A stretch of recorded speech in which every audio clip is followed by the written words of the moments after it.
So we've got a DAF XF to do this morning. Lots of faults on the dash apparently, but we'll jump in, see what's going on, and we'll go from there. Right, let's see what level of pain we're in for today. Let's adjust this steering wheel if I could find the button. So we've got alternator malfunction, brake system shock malfunction, retarder malfunction, body controller malfunction. Oh, this is amazing, this, isn't it? Light system malfunction, engine malfunction, air suspension malfunction, cruise control malfunction, lane departure system malfunction. Oh, this is amazing. I think we'll just go and jump on JAL test. Hey, it stopped. So we'll just get JAL test plugged in from Eclipse Diagnostics. You're going to be earning your money today. Good. So we'll do auto VIN identification. I have no idea where we're going to go with this, so we'll just have to see what faults we've got in it. It's Euro 6. So instead of a main system scan, I'm going to do everything because we had a lot of faults there. Hopefully this will help us build a picture of what's going on. So our system scan's finished. We've got a lot of ECUs with faults here. ELC, lane departure warning system, our smart air controller, our central door locking system, VIC, etc. Gearbox, BBM, PCI. That's odd. Nothing for ECUS, nothing for EBS, nothing for retarder, nothing for ABS. But we definitely seen faults for them on the dash. Right. We'll change to the classic view. We'll expand all these fault codes and we can see what we've got here. This looks like one big hot mess, doesn't it? My God. Right. What have we got the most faults in here? So lane departure, we're saying we've got CAN timeouts from the tacho, EBC2, EBC1, okay, what else we got here? They're all signal values out of range. AS-tronic, CAN communication, no signal from the retarder, okay. This sounds better. Hardware or software problem on VCAN 2, PCI. Bus communications of the retarder. SAC is saying waiting timeout, more CAN communications from cruise control. There's that electronic engine controller timeout faults. I think we've got a network down here. Tachograph vehicle speed missing. ABS ECUs, fault code reading. Right, so we've got some ECUs offline here. We'll go to system selection and we'll go with EBS. Let's have a look what's going on in EBS because I didn't see this ECU in the list. Right, so it won't communicate with EBS. What else did we have? Suspension, ECUS. Let's go to ECUS. I don't care really. Just connect me to an ECU, please. Right, so it won't talk to ECUS. Retarder, I've seen retarder faults. Retarder, there we go. It won't talk to that either. Right. So we'll go to diagrams. CAN communication architecture. This is our setup on the vehicle. As you can see, we've got cabin CAN, frame CAN, VCAN 1, iCAN, K-line, A-CAN for after treatment, but we're looking at VCAN 2.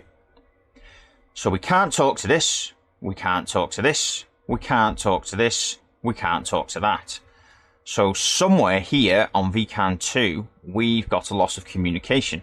We'll have a look at the architecture for VCAN 2 in a bit more detail. So for this, we will use model-specific wiring through our Info Plus package. We'll try I'll tell you what, we'll just put retarder in. Retarder ECU. We'll try and pick up the CAN network on here. Powers.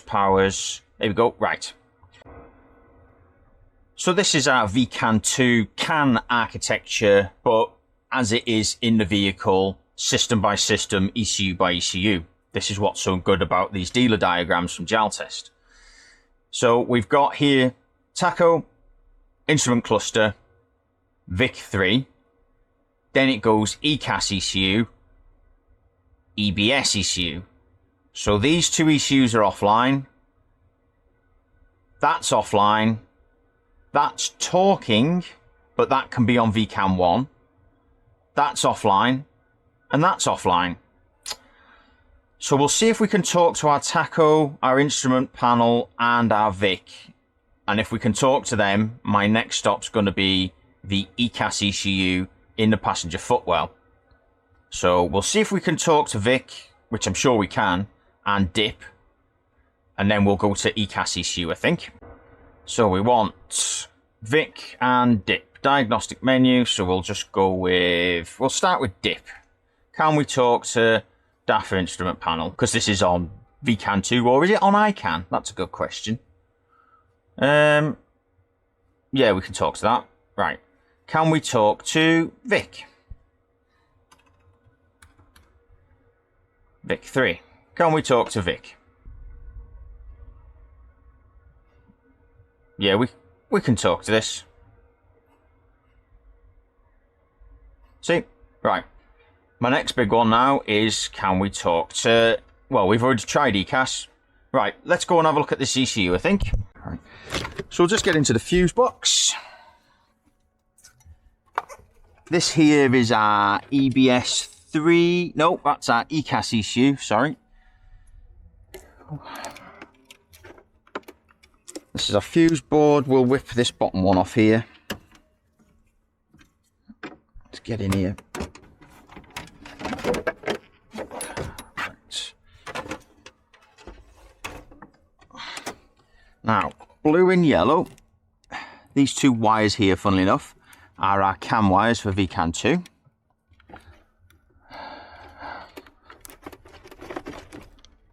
They go down the back here to the other ECU, which is this one here.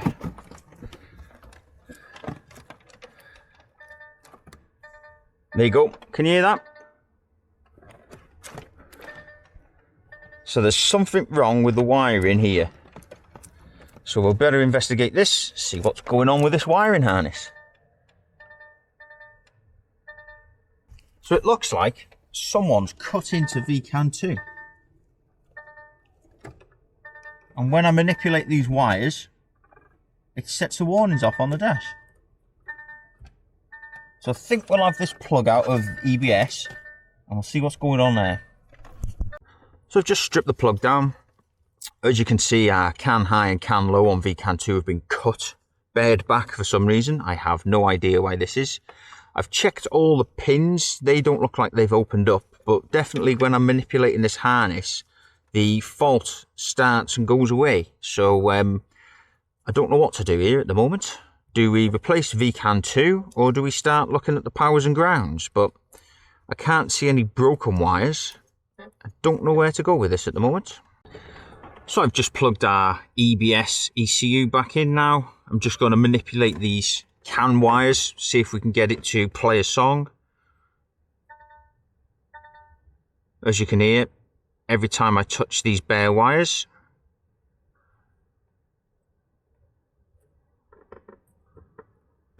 oh, it was.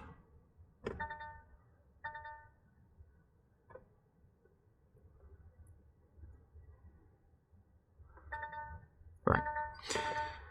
I think we'll fix these bare wires and see if we can get it to do it then, I think.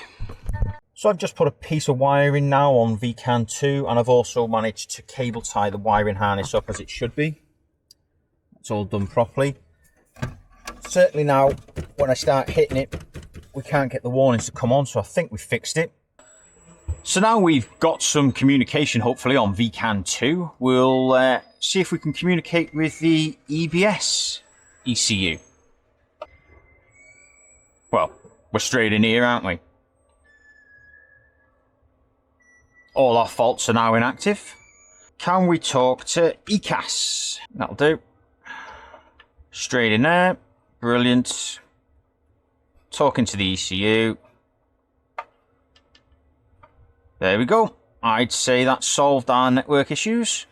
What we can do now is clear down all the faults in the vehicle. So we'll just do a system scan again. So these were our original fault codes. As you can see, there was loads of faults that were active.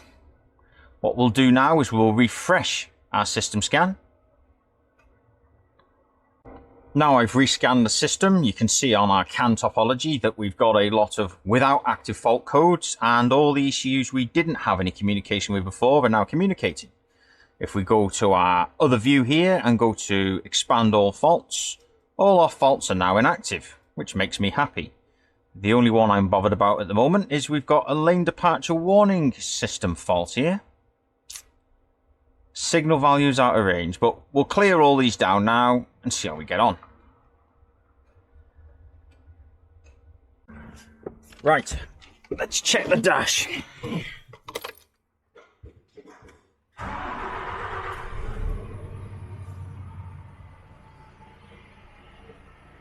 Looks good to me. I'm happy with that. So we're just down in Cheshire. We've got a MX-11. So just down in Cheshire, we've got a Euro 6 DAF CF MX-11 with exhaust system warnings and engine warnings. So we'll hop in the cab now, see what's going on. So let's start by confirming the customer's concern. Let's see what we've got. So we've got AdBlue level 2 low. There's no AdBlue on the gauge. We've got engine power reduced and exhaust system malfunction. Right. Now we know what we're dealing with, we'll get gel test from Eclipse Diagnostics plugged in and see what's going on.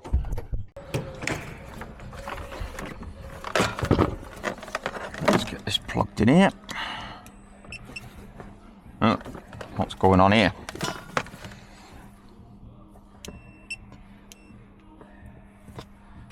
Oh, we've got problems here. Oh, there we go. I think we're missing a power supply. That one there.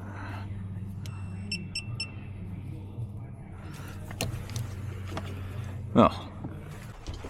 Right, let's see what we're dealing with on gel test. So we'll do auto VIN identification, Euro 6, and it was after treatment and engine malfunction. So we'll start with after treatment. So we've got a fault code reading. So we've got a short circuit or open circuit on the level and temperature sensor. We've got a high voltage or short circuit to positive on the level sensor or temperature sensor. And we've got AdBlue level low. Well, all of them are attributed to the same component. So we'll hop into PCI now, see if there's any more faults in here. We've got a fault code reading. So we've got our level or sensor tank value is too high. Level or temperature sensor voltage too high, short circuit to positive. We've got a torque reduction, AdBlue level too low, and a CAN message not plausible. Interesting. So I've just been informed that the customers changed the EAS3 ECU. They were recommended to change this as this will solve all their issues, and it hasn't. So we'll just go to system data and check the ECU data here. So we've got a part number here, or should I say chassis number of 1691. Let's just check the engine ECU.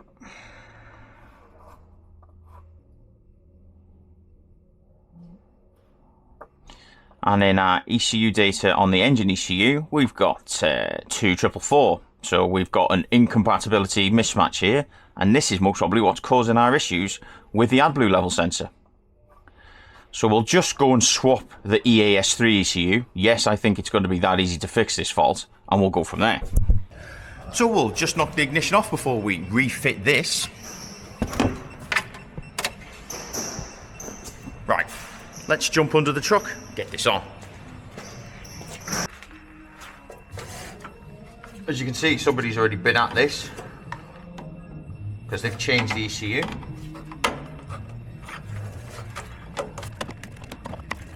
I don't think there's any slides in this bottom one. Let's plug the old ECU back in. The one that's supposedly faulty. Let's go and see what it does on the dash now. Right, let's get this ignition on, see how we get on now. Well, straight away we've got an AdBlue level. And we've got an exhaust system malfunction, but that's the only thing. Right, let's go and have a look at our faults. So we'll hop back into PCI now. The only fault we've got in here now is the AdBlue level or tank sensor value is too high. All our communication issues, voltage too high or short circuit to positive, torque reduction, and the level has all gone. Can we get into the after treatment ECU? Fault code reading. Again, all these have now become inactive. We'll clear down these faults. And then we'll pop into PCI, clear down these faults. We'll clear them down. We'll go cycle the ignition. Let's knock you off for 15 seconds. Let's knock you back on and have a look at the dash.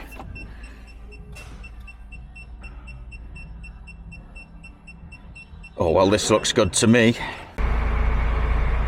Well, the truck's running. No faults on the dash now. Certainly got plenty of AdBlue.